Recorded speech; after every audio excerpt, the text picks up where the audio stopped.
Morning friends, তোমরা সবাই কেমন আছো? ভালো আছি, চলে যাচ্ছে আমার জীবন চ্যানেলে তোমাদের ওয়েলকাম। তোমরা ভালো থেকো, সুস্থ থেকো, সাবধানে থেকো, সবাইকে সাবধানে। যারা আমার দূরের বন্ধু তাদের জন্য উড়ন্ত ভালোবাসা, যারা আমার কাছের বন্ধু তাদের জড়িয়ে ধরে ভালোবাসা। তোমরা আমার সাথে থেকো, তোমরা আমার পাশে থেকো। এখন বাজলো 9টা থেকে আমি আমার ব্লগটা শুরু করলাম। দেখতে থাকো, আশা করি ভালো লাগবে। ডাইরেক্ট চলে এসেছি, কোনো রান্না নেই। ছেলে অফিস ব্যবহৃত করেছি, তাই আর বিশ্রাম গল্প কিচ্ছু না।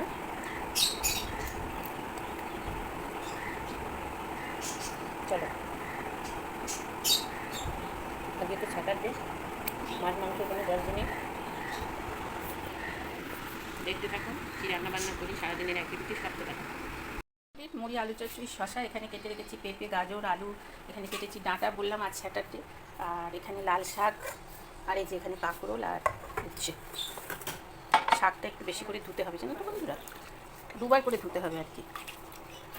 ধুয়ে রাখি, পিউরানি রান্না করবে তো। আর জামা কাপড় তো ভিজিয়ে দিয়েছি, তোমাকে দেখানো হয়নি, তারাও দেখিয়ে আসি। এই শাকটা কজনের হবে বলো তো? দুজনের হবে। এই তো শাকের ছিবি, এদিকে 20 টাকা দাম শাকটা, ভাবতে পারো কত বাড়ি। এইটুকুনি শাকের দাম 20 টাকা। বলবো 2 আটি শাক নিলাম, বাড়িতে দিয়ে যায়, জানো তো, শাক বাড়িতে দিয়ে যায় খুবই। 2বার হয়ে গেল ধোয়া। এই যে মাসি বাসন ধুয়ে দিয়েছে, এটা এখন তুলে নিয়ে যাব। এগুলো কাঁচা হলে পেছন সামনে করে মেলে দেবো, ব্যাস। চলো, এই যে এরকম করে খেলা ছড়িয়েছে, আর এই যে ক্যামেরা করে বাবাকে বলে দিচ্ছে, সব নালিশ করছে। দেখো, ওই দেখো, ওই দেখো, ওই দেখো, এগুলো ছড়িয়েছে। আমি বলেছি তোল, দাদু এসে বকবে, বলছে আমার পাপা বলেছে আমাকে এইভাবে ছড়াতে। ওই দেখো, ওই দেখো আবার ক্যামেরা কমপ্লেন করছে নাকি, দেখো, ওই দেখো, ওই দেখো, তাড়াতাড়ি কথা, ওই দেখো, ওই দেখো, বলছে তাড়াতাড়ি কর, তাড়াতাড়ি কর। হয়েছে পোস্ত আর ডাল, এই যে দেখিয়ে দিই, এই যে ডাঁটা আলু পোস্ত, আর ও আমার পুচকু শোনার জন্য পনিরের তরকারি, হ্যাঁ, আর ডাল। আর আমি এখন শাক ভাজা বসিয়ে দিয়ে মাথায় শ্যাম্পু করতে গেছিলাম, এখন এইটা ভাজবো, কিন্তু সাদা তেল বাড়ন্তি, সর্ষের তেলেই করবো।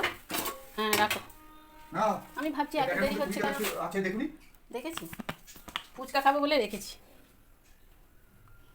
এই যে উনি এখন গেছিলেন মেয়ের বাড়ি, ঘুরে এলেন, নাতিকে একটু আদর করে এলেন, 20-22 দিন দেখতে পাননি তো। আর আমি এখন করব এই যে এটা ভাজা, এটা ভাজা করবো, কারণ এটা না আগেকার দুটো ছিল, জানো তো, পয়সা দিয়ে জিনিস এনে সেটাকে ফেলে দেওয়ার থেকে পেটে যাওয়া তো ভালো, বলো। তাই জন্যে এটার সঙ্গে একটা উচ্ছে দিয়ে কেটে দিলাম। আর আমার ছেলে দেখ 1 মাসে,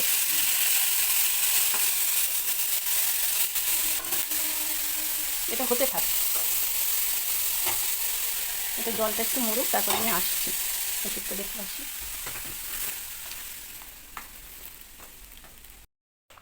দেখো বন্ধুরা, এই 1 মাসের ওষুধ আমার 2000 টাকার। এই যে এই দেখো, থাইরয়েডের বড়ি বাদ, আর 2টো নার্ভের ওষুধ বাদ। তাহলে চিন্তা করতে পারছো, এইটা যদি আমি নিজে করতে পারি আমার কত আনন্দ হয় বলো তো। সেটা পারি না নিজে করতে, কারণ না আছে ফেসবুকে, না আছে ইউটিউবে, দুটোই একদম কেল্লা ফাতে।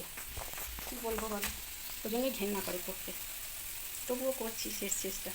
চলো এটা ভেজে নিই। হ্যালো বন্ধুরা, আমরা শুয়ে পড়েছি। দেখো আমাদের খাওয়া দাওয়া হয়ে গেছে, আমি পান খাচ্ছি, আর আমার কিছু আচার খাচ্ছে। আমি পাকা মাম্মা এখন দাদাকে দেখতে যাবো, ঠিক আছে। আমার কিছু কত ভালো, আমার কাছে সময় ঘুম থেকে উঠে খেলাধুলা করবে, তারপরে শ্যান খাবে, তারপরে দাদুর সঙ্গে খেলা করবে, তাই তো। দেখো দেখো দেখো দেখো।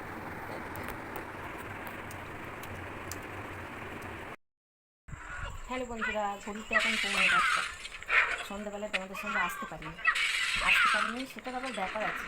আমি বাবাকে দেখতে গেছিলো আমার ছেলের সঙ্গে, আর কিছু আমার কাছে ছিল, ওই ঘরে আমরা ঘুমাচ্ছিলাম। তারপরে ঘরে থেকে উঠে লাল চা করলাম, আমার কথাকে দিলাম, আমি খেলাম, ওর ঘরে বসে বসে আজকে টিভিও দেখিনি।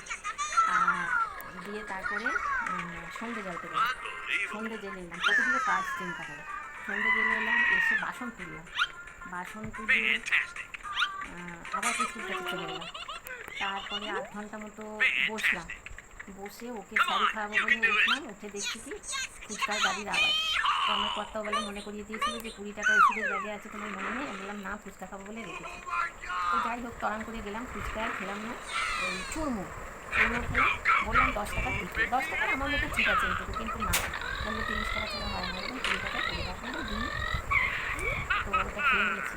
তারপরে তো ওখানে শেয়ার করিনি। তারপরে পুচকুকে আমি খাইনি, তখন আমি শাড়ি খাইয়ে দিলাম পুচুকে, দিয়ে সেরিক দিল, শাড়ি না সেরিক দিল, খাইয়ে দিলাম, দিয়ে তারপরে আমি ওকে ওই ঘরে নিয়ে গিয়ে বসে বসে কত কাণ্ড করে ঘুরিয়ে ঘুরিয়ে খাওয়ালাম জানো। লিপস্টিক দাও, নেল পালিশ দাও, সব শিশুগুলোর হাতে দিলাম, দিয়ে একটু করে খাওয়ালাম। অন্য সময় হলে খেয়ে নেয়, এখন তো শরীরটা ভালো না তার জন্য। তবে এত ভালো মেয়ে, এত ভালো মেয়ে, একটুও বাবা মার কথা বলছে না জানো। তো যাই হোক, ওর বাবা মাও চলে এলো। তারপরে আমি তার আগে, ওর বাবা মা আসার আগে আমার কর্তাকে মুড়ি দিলাম চানাচুর দিয়ে, আর কিছু দিইনি, পেঁয়াজ টেঁয়াজ সাথে এখন আর উনি খান না, দিয়ে খেয়ে দিয়ে আমি চা করলাম, দুধ চা করলাম, উনি খেলেন আমি খেলাম। দিয়ে তারপরে পুচকু এখানে বসে রইলো দাদুর কাছে, আমি আটা মেখে নিলাম, আর সোয়াবিন আলু সিদ্ধ করে রাখলাম ভাপিয়ে। তারপরে ভাবলাম ওর মা এলে তারপরে দুজনে একসঙ্গে করে নেবো। দিয়ে 8:30টার সময় মা নিচে নামলো, তখন আমি গেলাম, আলু খোসাগুলো ছাড়ালাম, সোয়াবিনগুলো সব ঠিকঠাক করলাম, করে মানে নেকড়ে নুন দিয়ে করেছিলাম, ভেজে নিলাম তেলে সোয়াবিনগুলো আলাদা করে, তারপরে হলুদ দিয়ে নুন দিয়ে, তারপরে সোয়াবিনগুলো তুলে নিয়ে আবার আলুগুলো লাল লাল করে ভেজে নিলাম, তারপরে আলুগুলোও ভেজে নিলাম, নিয়ে তারপরে এবার তেল দিয়ে আদা বাটা, জিরে, গোটা জিরে, তারপরে তেজপাতা, টমেটো, নুন, চিনি, হলুদ, লাল লঙ্কা সব কিছু দিয়ে কষিয়ে নিয়ে আবার আলুটা সোয়াবিনটা দিয়ে দেবো। আগে শেয়ার করেছি বলে দেওয়া করা হয়নি, তাছাড়া আমার ফোনে চার্জও ছিল না। দিয়ে তারপরে ওগুলো করে নিয়ে রুটি করে নিয়ে চলে এলাম। তারপরে সেই থেকে শুয়ে বসেই আছি, চলো দেখিয়ে নিই। আর গুড নাইটটাও বলে দিই, আমার কর্তা উঠে পড়েছে, এখন বিছানা করবেন। এই যে বিছানার অবস্থাটা দেখো, এখন বিছানা করবেন, মশারি টাঙাবেন, আর এই যে ওষুধ খাচ্ছেন উনি, আমিও খাবো, আর এই যে পুজো এখানে টিভি দেখছে। তাহলে চলো কি রান্না হয়েছে ব্যাক ক্যামেরা করে দেখিয়ে নিই। সোয়াবিন আলুর তরকারি করেছি, এখানে দুধ জাল দেওয়া হয়ে গেছে, এখানে আমার ভাত। আজকে আমি গ্যাসে বড়ি খাইনি জানো তো, ভুলে গেছি, তা খাইনি বলে আর খাইনি জানো তো, তার কারণ দেখলাম না খেয়ে কী হয়, তারপর দেখলাম না মোটামুটি খুব যে ভালো আছি তা নয়। তো যাই হোক, চলো ভাতটা ডালটা দিয়ে ভাতটা গরম করবো, তাহলেই হয়ে যাবে। একবার সন্ধ্যেবেলায় গরম করেছি এটা জানো, তার একবার একটু পাঠিয়ে নেবো। তো চলো, আর এই যেগুলো সব নামিয়ে দিয়েছি থালাতে, আমরা রুটি ভাত খেয়ে নেবো। আর এই যে রুটিও হয়ে গেছে। তাহলে একটুও যদি ভালো লেগে থাকে লাইক শেয়ার কমেন্ট করো, বন্ধুদের মাঝে ছড়িয়ে দিও, বেল আইকনটা টং করে টিপে দিও পরের ভিডিও পাওয়ার জন্য। Good night, tata, by.